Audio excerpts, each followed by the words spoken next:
This is a long story and event post. Any advice would be much appreciated. So, for context, I am Lucy. My sister, who we will call Jessica, has been married to her husband Craig for 2 years or so now. They got together when she was just starting college and have been together since. As far as I know, they've never had any problems, and any time they came around to visit, they literally seemed like a typical romantic couple in the perfect relationship. My parents never really made the right choices in life, and because of this, my sister was my only guardian. She basically raised me herself. I'm so grateful to her for this, and I know that she had to make so many sacrifices to be able to do so. When she moved out for college, I would make sure to call her at least thrice a day to make sure she was okay, and I missed her so much. I'd also get hands-on updates about her life and studies and see how she was doing. Over these phone calls, she would talk about schoolwork and what she was planning to do, and then she would talk about Craig.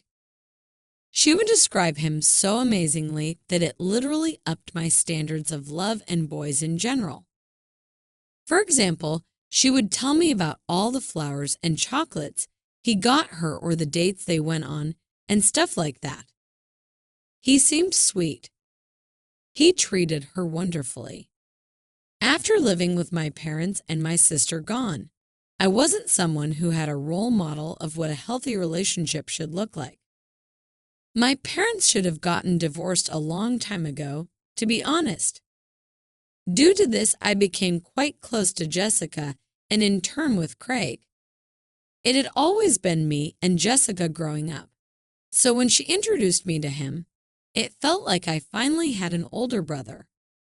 Eventually, my sister and her boyfriend, Craig, moved in together, got engaged and recently married, as I mentioned above. My parents kicked me out of the house because I didn't have money to pay rent to live in my own house.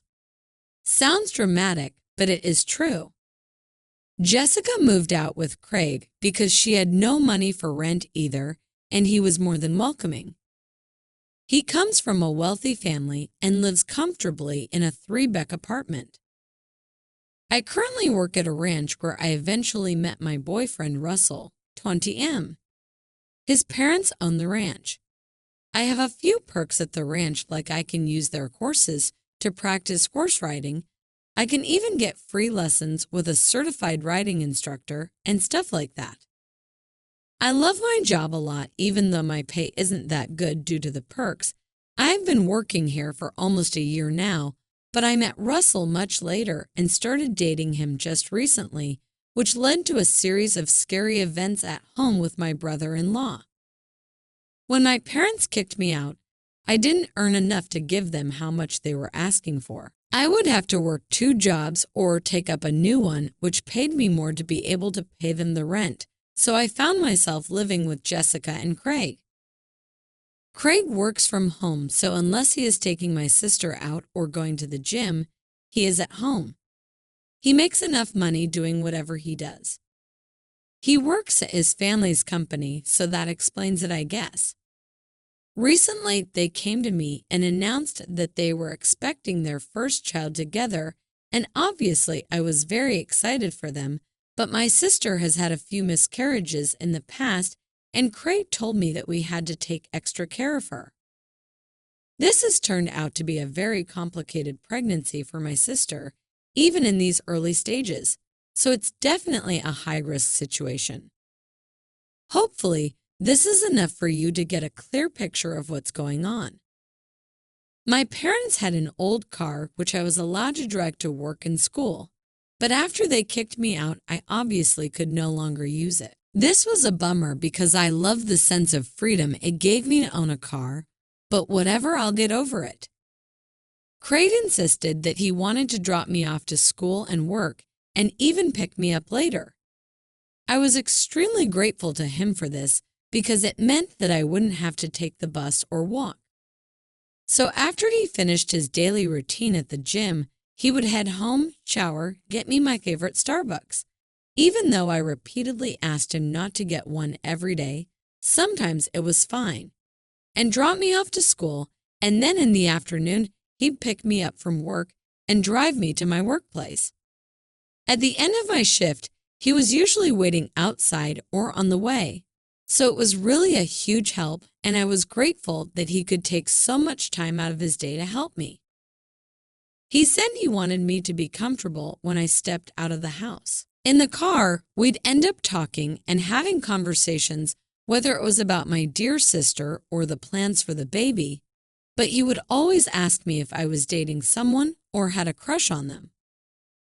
I would deny it, and he would wink at me and be like, "You're so beautiful. There is no way you are speaking the truth. It's not possible you don't have anyone yet. I mean, look at you.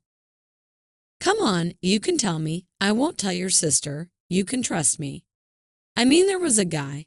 I'll give him that. But it was too early to talk about, which meant I ended up being vague. I didn't want to lie to him.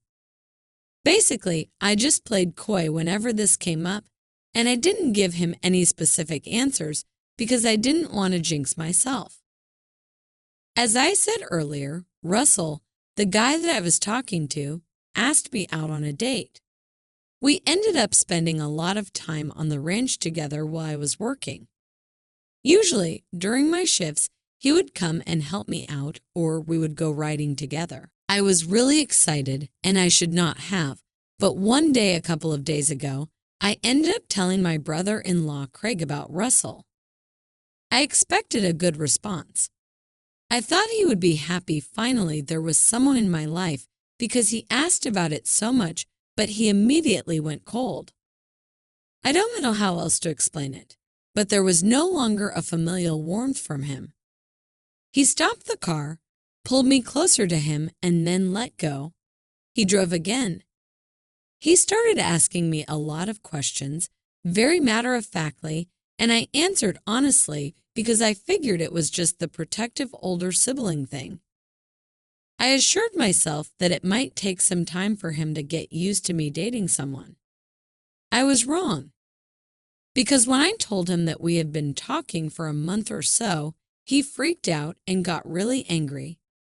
I ended up crying when he called me a liar.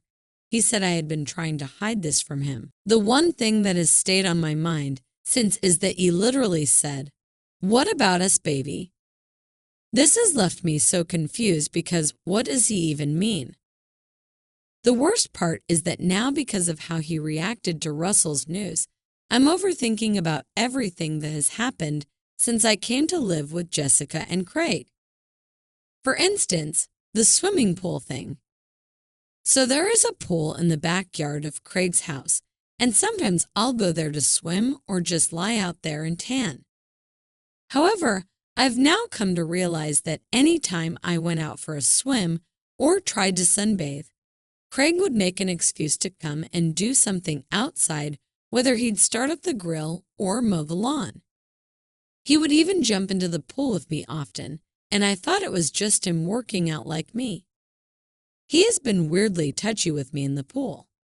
Even otherwise, when he hugged me, he caressed my back while breathing in my ears and always extended the hug longer than needed. Once he and I were drinking together, and I trusted him because it was my first time, and what better person to do it than with your brother-in-law? I was wrong again. He gave me a much stronger drink than what I was ready for as a first-timer. I know you guys must be wondering, so where's her sister in all of this? She lives with them too. Yes, she does. But since she was resting most of the time or not feeling that great due to her high-risk situation, she would retire to her room early for the night, and we would fool around or watch a movie or go for a drive and get some ice cream or whatever because we would mostly be bored in the evening. So the drink he gave me, when it kicked in, I felt super dizzy, and I went to my room to lay down for a bit, and he followed me in. This was his plan. I realize this now. He lied down behind me and said, "I want to spoon you for a bit if it's okay." I was too high to really understand what was happening and consent to it. He continually tried to adjust himself to be as close to me as possible. I'm guilty of accepting it. But at that moment, it felt intoxicating and I didn't want to stop. I am ashamed of myself for that. But a brief moment of clarity amidst all that made me realize that I had to be the mature one and stop, or else it would ruin everything. So I just felt uncomfortable about all of this and attempted to get off the bed. He pulled me back and tried to kiss my neck. He then caressed my thighs and boobs over my flimsy night t-shirt dress, and I could feel he was getting hard. He even whispered in my ears, "How does that feel?" I struggled to get out of his embrace, but he was a gym guy and his strong muscles were very firmly holding me in his embrace. When I finally managed to get up, I saw that he was as drunk as me, and I went and slept with my sister. The next day, he acted as if nothing happened between us. I also played along and tried to forget about the whole thing. My sister is completely unaware of what he did. After a few days, I tried to talk to Craig about Russell, but his mood was still bad, so I stopped trying. I was feeling very uneasy, so I went for a walk alone just to get some fresh air. It was in the middle of the night and I was all alone. Within 15 minutes of leaving the house, I started getting messages from Craig asking me where I was. Then he started calling me repeatedly. I can't explain the fear that was going through me. I just wanted nothing but to be left alone. I finally picked up his call, which led to a flurry of insults being led my way. Apparently, I am a fucking princess who always gets her way, and how I deserve to be treated like the slut I am. Then he asked me to send him my location, which was not fucking happening, so I told him to think about what he just said to me. I hung up on him and immediately called Russell, who thankfully picked up at that hour, and I explained everything to him in brief. I'm not sure how much he understood because I was shaking and crying and so hurt by Craig's behavior. He ended up driving down to where I was. We sat on a bench nearby, and he asked me more questions about the entire situation while he tried to calm me down. I was able to relax eventually and told him everything with a clearer head. Throughout all of this, my phone was ringing continuously, but assuming it was Craig, I just let them keep going. Eventually, I realized that it was my sister Jessica who was calling me. I picked up and she was so scared. She asked if I was safe. I assured her I was, and I was with Russell and would not be coming to her house ever again. She said she overheard Craig saying all those things to me and pretended to be asleep.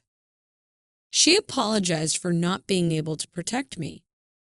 I told her it was never her fault and she was always with me. I soon moved out to Russell's house and his parents made me do a few extra chores in return for that. I was okay with everything as long as I was safe. I am finally happy. My sister called me today and said she had never seen Craig so angry. He was literally throwing furniture around that night, and when she asked him what was wrong, he said he was worried about me because I stepped out so late at night all alone. I told her everything. She is going to leave him soon. All the stress due to this caused her to have a miscarriage, which was a brutal situation for us. She is soon going to divorce him now. She is beyond heartbroken that the love of her life was a mistake. He was a totally different person. She regrets that she couldn't see his real face when he was love-bombing her in the initial phase of their relationship, and how soon they moved in together and got married because he wanted her. Yet, time heals everything. Now it's my turn to care for my sister and support her so she can handle herself and stand up stronger. We will overcome this together and have completely gone NC with Craig. He was a monster, and I don't know what he was planning to do with me that night when I left for a walk. He had gone to my room in the middle of the night. There's no other way he would have known I wasn't home. I think he would watch me every night. That creep.